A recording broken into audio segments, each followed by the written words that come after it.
What's up, everyone? It's Fuzzy. Welcome back to yet another MLB recap. A Mariners player just got suspended for doing this. The dude straight up yeeted his bat at someone, and the crazy part is he's not going to be able to serve his suspension until his rehab assignment is over and he's back in the big leagues. So the Mariners, they're going to lose a roster spot. Judge and the Yankees spammed the power button for 9 home runs in a single game as Judge, he officially joins the 40 home run club. Ohtani, he hit a baseball no BS 8,943 miles an hour to collect his 44th home run. And oh, by the way, Juan and the Mets, they also hit a bunch of home runs. A Cubs rookie put the team on his back while the face of the franchise, Kyle Tucker, he got benched for an entire doubleheader versus the Brewers and the Angels. They might be the dumbest team in all of sports right now. I could not believe they did not sell at the deadline. Again, we'll talk about all of that and more in today's MLB recap. We recap every baseball game almost every single day, so if you want to grow the game with me, leave a like and hit that subscribe button if you haven't already. Also, don't forget to save yourself 20 bucks off all of your baseball tickets or concert tickets using code Fuzzy on SeatGeek. And if you've never tried Underdog Fantasy,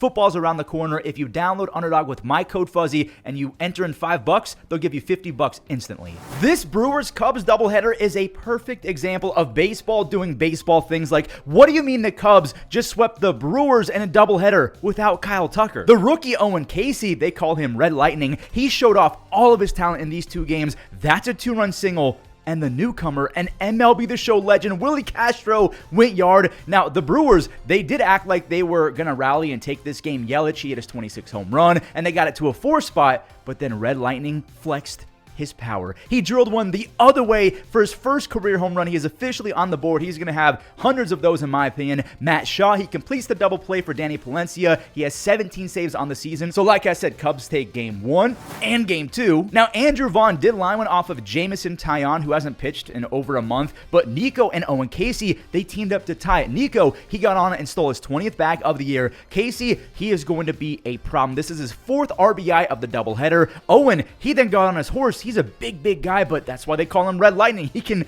run a little bit as well. He scored from first on a double for Michael Busch. Woodruff, he's out after 4 1/3. More runs. This Nico RBI goes to Brandon's ERA, not anyone else's. Taillon, again, this was his first start since June 29th. He goes 6 innings, just 1 earned run. And you guys have to look at this next clip. Willie, he's showing off all the tools as well. I told you guys, a line drive from right field. Like, there was no bounce to this to nab the speedy Bryce Terang, so he had the home run. He had the seed from right field, Andrew Kittredge. He secured a 2nd save as a Cub. That's a sweep of the Brewers in the doubleheader. Again, both games without Kyle Tucker. The Cubs are 7 games back of first place, but I do want to mention they're up 4.5 games for first place in the wild card, so they're going to make the playoffs regardless. Before we show Ohtani hitting another big fly or the Yankees almost hitting 10 home runs in one game, Corbin Carroll is getting so close to some insane MLB history. He is trying to become the first player since Jimmy Rollins and Curtis Granderson in 2007 to have 20 home runs, 20 triples, and 20 stolen bases in the same season. You just saw Jake the Rake go yard the other way. That's his first opposite field home run since 2022. The Guardians reset the score, so this triple is big. Corbin, he is flying around. The dude just absolutely chugs on the bases. This is his 15th triple of the year. He then scored on a Lourdes Gurriel Jr. grounder. It's 2-2. It's not 2-2 anymore. I need a J-Ram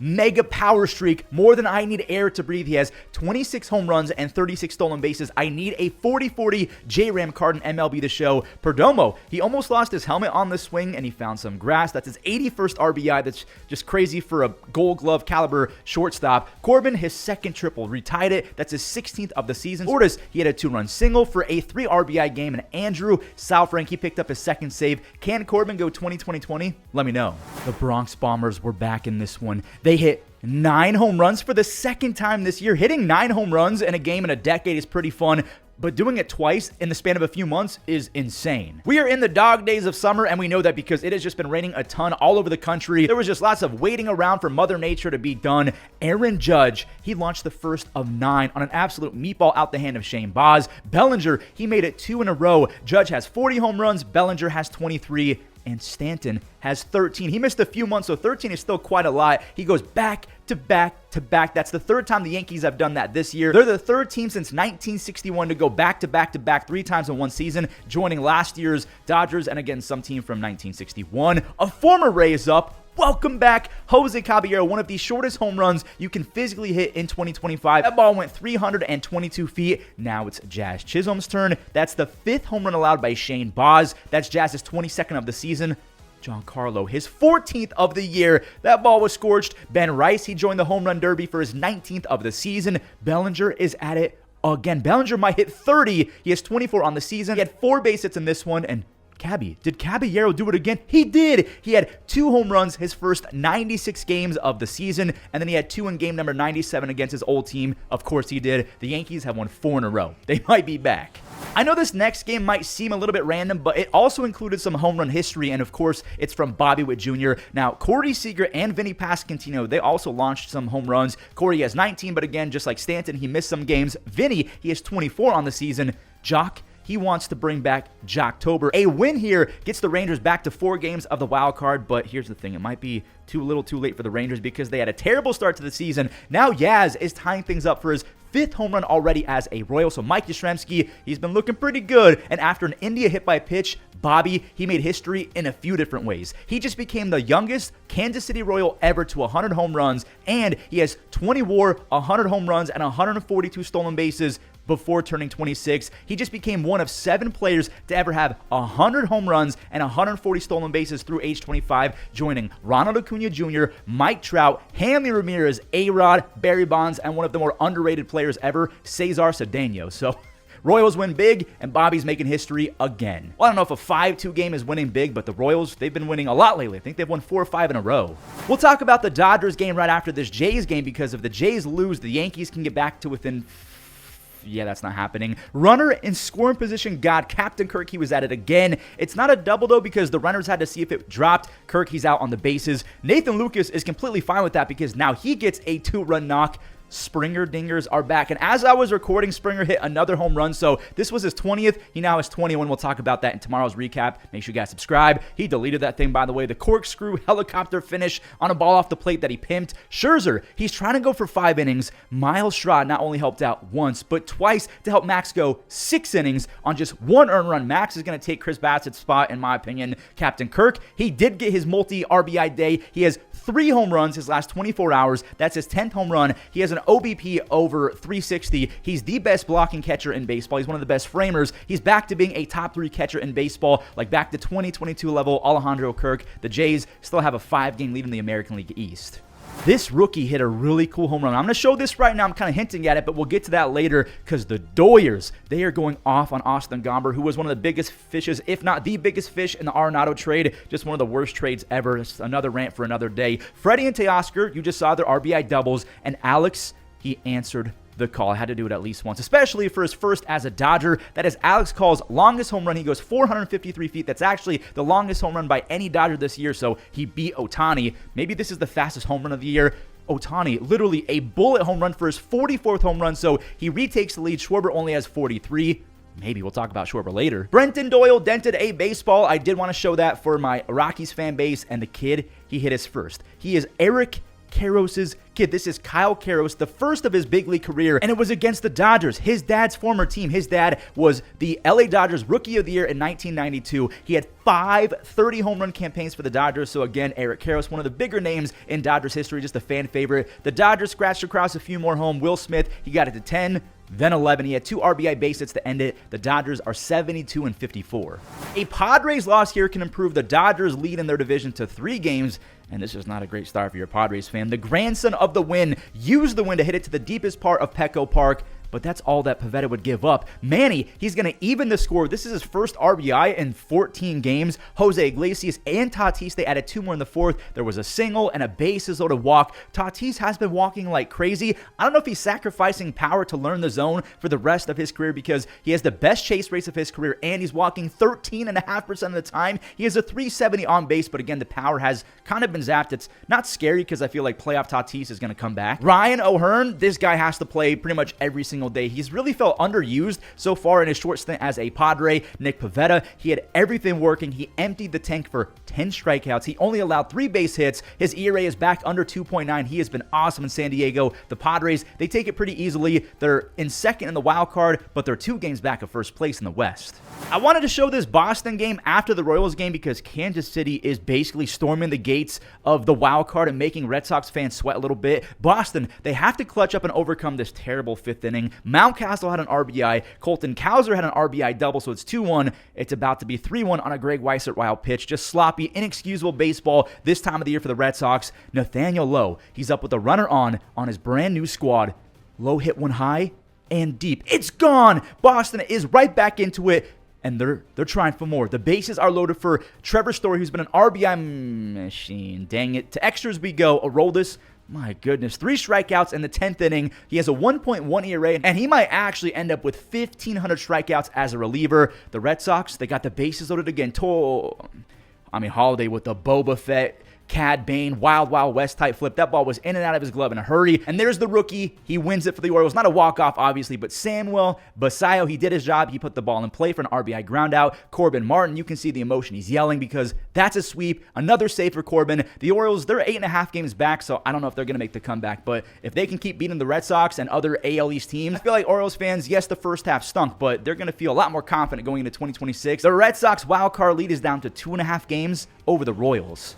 It still kind of blows my mind that Angels GM Perry Minaj, or whatever his name is, really thought that he could get back into the wild card, but 3 weeks after saying he and the Halos were going for it, they've dropped to 7.5 games back of a wild card spot. It's crazy that it's that easy to get paid millions of dollars to just think that a team with Kyle Hendricks was playoff worthy. I don't get it. Noelvi Marte has been sick this year after coming back from that suspension. He has 10 home runs. Reminder, he missed a lot, so 10 is still a decent amount, just like Stanton. His OPS plus is over 130 after a home run. He had a double, and Miguel Andujar had a double of his own as well. Elly, he turned on the Jets twice. He scored on a base hit to left field all the way from first base, and he's going to do it again from first base, this time on a ball in the shallow right center. That's how fast Elly is.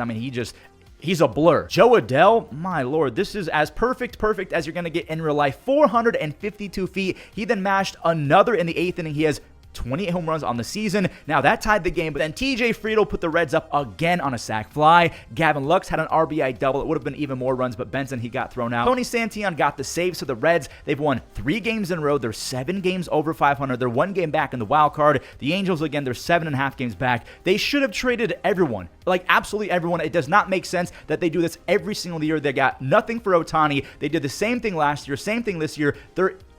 I'm going to be nice. They're just not smart. By the way, speaking of trading everyone and everyone in general, Hunter Green struck out everyone. He had 12 strikeouts. The Reds, man, they look supercharged right now.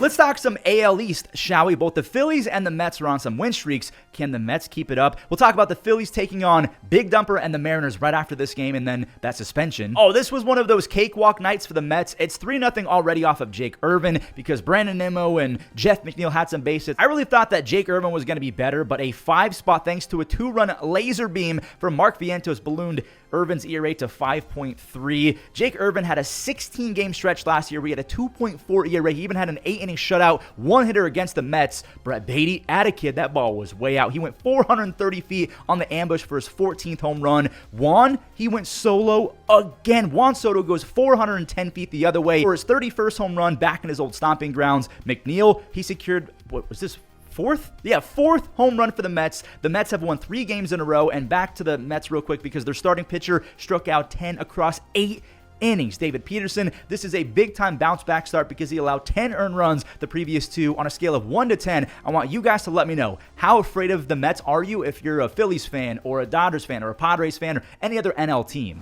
Philly is also trying for 3 wins in a row, but the Mariners, they could really use a W. Why? Well, you'll see why. Skubal and Brown, they're the Cy Young favorites right now along with Garrett Crochet. Kerry Carpenter and the Tigers, they had an awesome relay to Jose Diaz at home and keep it scoreless for Tarek Skubal, who has such a funky motion, but also he's so loose and confident. Brown, he matched Scoobs inning after inning. He goes 6 scoreless with 6 strikeouts. Skubal had 2 more strikeouts in the 7th, so he secures another double-digit strikeout performance, and that right there was actually his 200th strikeout of the season. He's the first in back-to-back seasons to 200. Will Vest, he's going to force extras. He is hyped up, and the Astros, they had nothing to give in the 10th. It was raining a little bit. That allowed the bases to get loaded for Glaber, and that's a walk-off walk. The Tigers, they have 75 wins on the season. The Mariners, they can get within a half game of first place in the West now if the Mariners don't win here.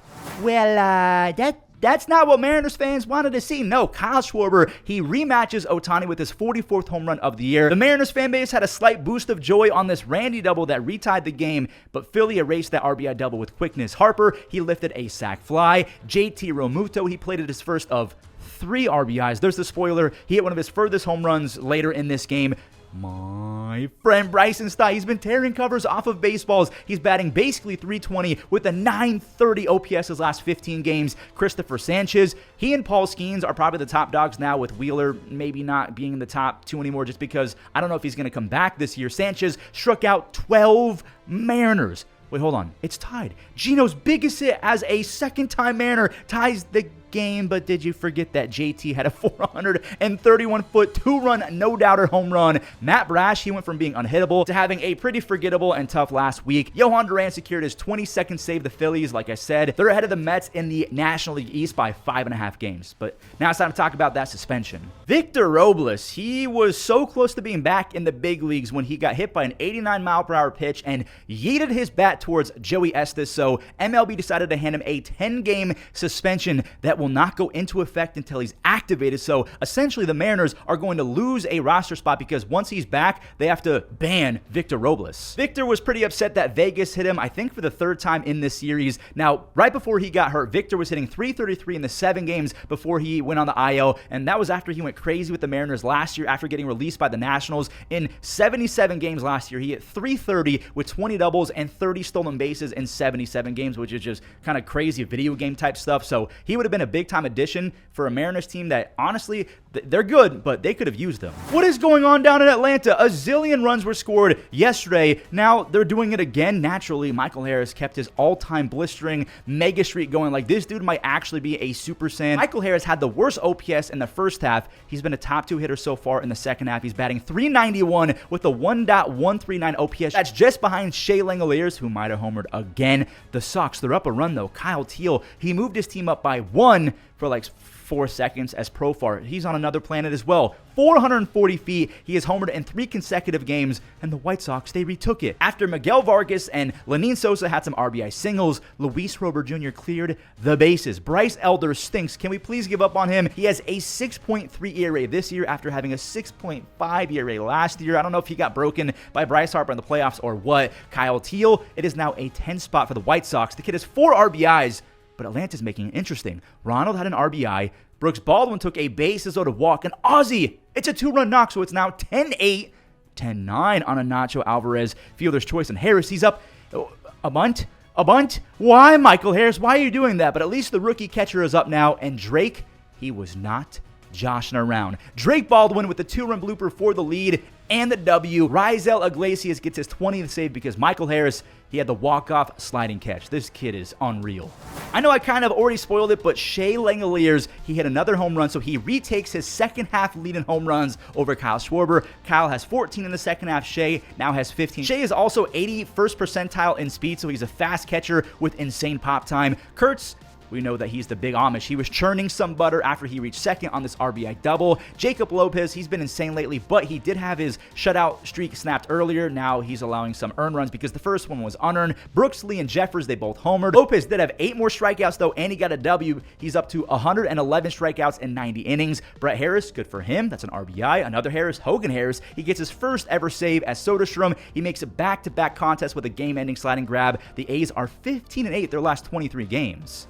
Of course, we have another Jacob Marcy clip in this battle of the zoo. We have the Cardinals versus the Marlins. Ivan Herrera is a catcher who rakes. I don't know if you would consider this raking because he dropped one into no man's land and then kind of did it again, just completely owning that part of the field. Same with Pedro Pajes. That is a controller smasher, lost connection type of start to a game. If this was MLB The Show 25, everyone just quits. Jacob Marcy, everyone sprinting. Xavier Edwards, he scores. Marcy legged out the RBI triple. He has 18 RBIs his first 19 games. And then maybe his speed or just presence rushed Michael McGreevy. That cannot happen. Neither can this. Agustin Ramirez cost this pitcher a run. I don't know what that glove angle was like. His glove was upside down. He's one of the worst defensive catchers to ever play baseball. We got some small ball. There's a sacrifice bunt for all of you grandpappies out there. Small ball is alive and well. Otto Lopez. Are the Marlins? Are they doing it? A comeback? 2 runs? Nope. Riley O'Brien is another dude who throws a 99-mile-per-hour bowling ball sinker. He strikes out 2. He steals the W for a second save. Does every reliever in baseball throw 99 now? And there we have it. Another recap in the books. Thank you guys so much for supporting. I appreciate every single one of you. See you in the next one. Enjoy the web gems. Fly ball the other way. Long run for Trammell in foul territory. He overruns it, but he makes a phenomenal catch.